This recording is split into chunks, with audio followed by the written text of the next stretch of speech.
Adrian Heath, we'll start with Pierre. Adrian, second half, you guys have a lead. Again, I know it's not a multi-goal lead, but another lead. Again, what happened throughout the course of the second half that let it slip away? Obviously, I thought their second goal was an excellent finish. We should have probably cleared it.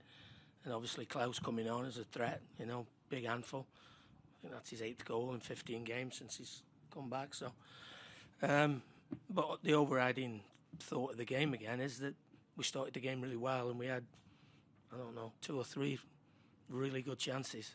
And, it's like a broken record. I feel as though I keep coming in here and saying that.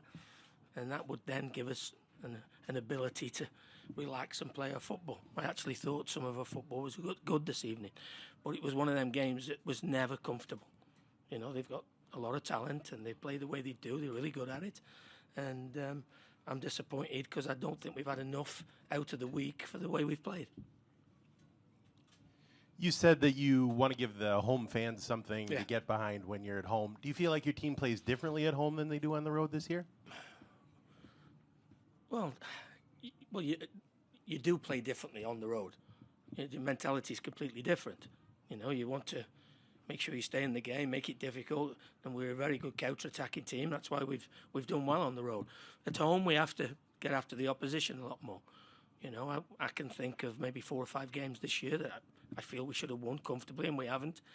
And obviously, when we're in the situation we're in now, where every point is crucial, and we've got 4 left. Is it 4?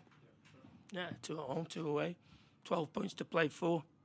Still an opportunity for us, but obviously we're losing games pretty fast now. It's not been a good week for us.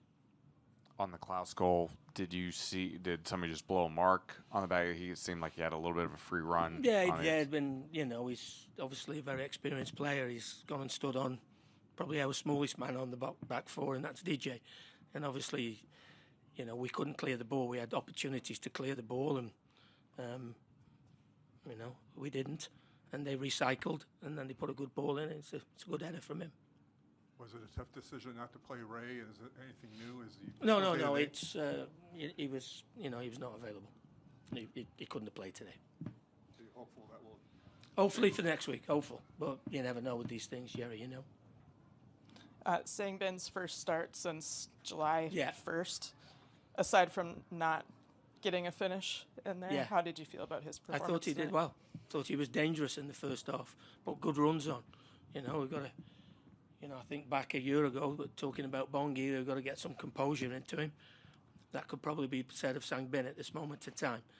He's got when he gets in them real good goal scoring situations, he's got to be a bit more composed and take his foot off the pedal a little bit and relax and give himself a little bit more of an opportunity to set himself to get his strike off.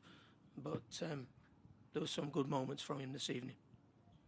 How do you not let frustration take over in the locker room, given the way the last few games have gone? Yeah, it's difficult, but I can't think of a game, and I'm very honest.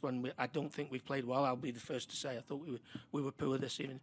I can't think of a game in the last sort of 7 or 8 games where I go, we've been poor tonight. I can think of nearly all the games that we've played, especially the home games. We've been the better team. Does that make it more frustrating? Well, yes, it's frustrating, but I can't sort of let that go on to the players because they're trying to do what we're asking of them. We are creating opportunities. What have we had tonight? How many chances? What's the 18? What's the expected goals? 2.3. You look at that, we shouldn't be coming out for nothing from the game. But I feel as though I've said that a few times this year. It's a little bit of a similar story to last year in that things were looking pretty good for the playoffs, and then all of a sudden, at the worst possible time, it feels like the team's going backwards a little bit. Do you feel like the team is a little guilty of looking ahead? Well, that's two defeats in 10. Out of the last 10 games, we've lost 2. It's hardly not the worst run of the season. Well, it's 3 this week. 3 losses in 8 days. Yeah. So that's disappointing. Should we have won the Kansas game? Probably. I know there are ifs and buts, but I'd have to take positives out of what we're producing and what we're doing. Are we getting opportunities? Yes, we are. Are we creating opportunities? Yes, we are. It's not like we're playing and we're not having a shot at goal. we 3-1 up on Wednesday night. We should finish the game off. We don't. I know you might say, well, it's an excuse. Maybe. But I have to look at the positives for the group. They didn't stop all night. Tried till the very last minute to get something out of the game. And sometimes it goes like that for you. What do you think about getting Curvin back, and what might he be able to give you? He gives you the energy, the athleticism, the physicality, the size. He got about the pitch when he come on, and hopefully he has no adversary reaction to playing at this tempo. And he can get a good week's training on him, and we'll see where we are for next week. How are the conditions? It's wet. People make mistakes. If you don't play to the conditions, I thought we played to the conditions quite well, certainly first half. But we put it in behind them, made them run back to their own goal, got people in. We got down that right-hand side maybe 4 or 5 times.